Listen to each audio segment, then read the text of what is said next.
Hey, true believers, Englentine here. So I did a video talking about the DC Hanna-Barbera crossovers, and I figured, you know what, I might as well do one talking about the Looney Tunes and the DC characters crossing over. I loved a lot of the DC Looney Tunes last year, the Marvin the Martian and Martian Manhunter.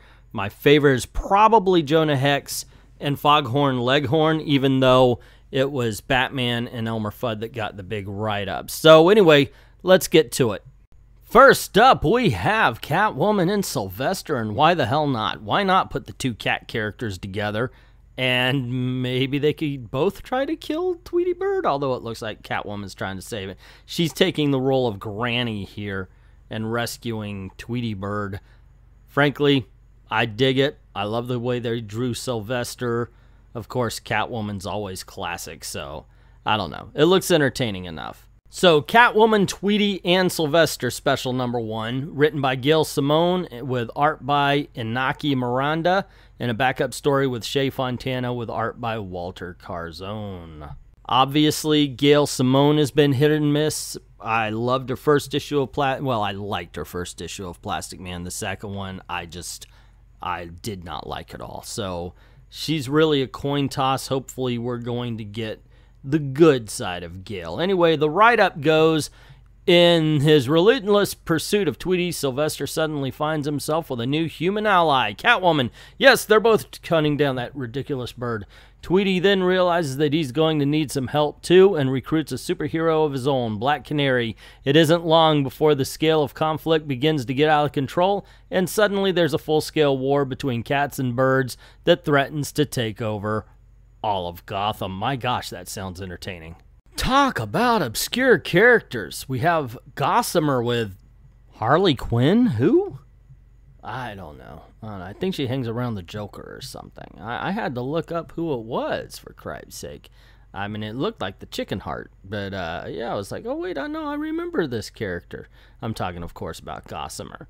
Yeah, I really did. I was like, no, I've seen that one, but I got to figure out who or what it was. I had to look it up. It wasn't someone I knew on the top of my head. So anyway, Harley Quinn and Gossamer Special Number 1, written by Jimmy Palmiotti and Amanda Connor, with art by Pierre Brito. Backup story by Shally Fish, with art by Dave Alvarez. A violent storm leaves a large crate washed up on the beach of Coney Island. When Harley breaks it open to see what's inside, she suddenly has a new playmate to add to her cast of friends, a large furry orange beast called Gossamer. It's all fun and games until a giant robot attacks them. But who sent it? Harley immediately suspects only one man, but is it really the Joker behind his destructive rampage? I'll get it, of course, but it just doesn't excite me the way Catwoman and Sylvester did. Wow, so is it me or is Daffy Duck dressed up like a henchman here? This could be interesting here, although Daffy Duck with knees looks weird. Just saying. So obviously it's Joker and Daffy Duck, and these two can be really, really crazy. So right away I'm entertained by just the notion of what could happen, and the fact that Daffy Duck is dressed up like a henchman on the cover definitely piques my interest. So it is written by Scott Lobdell, with art and cover by Brett Booth and Norm Rapmund. When Daffy Duck pays a call to the Acme corporate headquarters in Gotham City, he finds the company long gone and their abandoned building now occupied by the Joker, with a hit in progress. A hit in progress. Daffy tries to sneak away, only to find himself in the clutches of the Clown Prince of Crime. But Joker decides that there's some potential in this manic bird and forces Daffy to join his gang. Will he find a way to escape, or will he become the Joker's new right-hand duck? And possibly the greatest cover of the year. I'm telling you, I love this. You know what? It invokes 1984 to me when I see this. You know, all pigs are equal, but some pigs are more equal.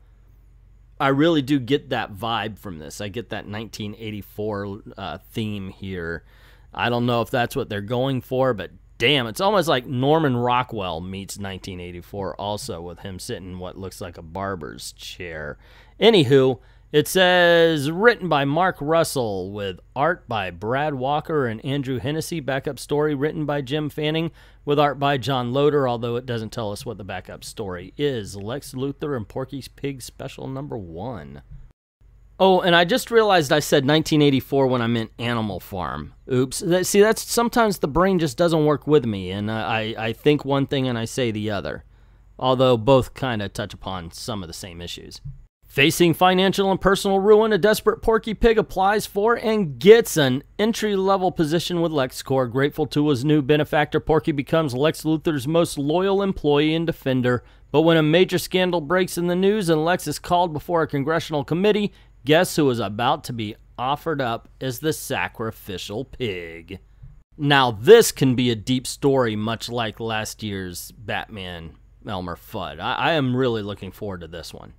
Anyway, gang, what do you think? What are the ones that you're looking forward to the most? Like, if you put them in an order, put it down in the comments below what order you're looking forward to most in these. I have to go Lex Luthor, Porky Pig, Catwoman, Sylvester, Joker, Daffy, and then the Gossamer Harley.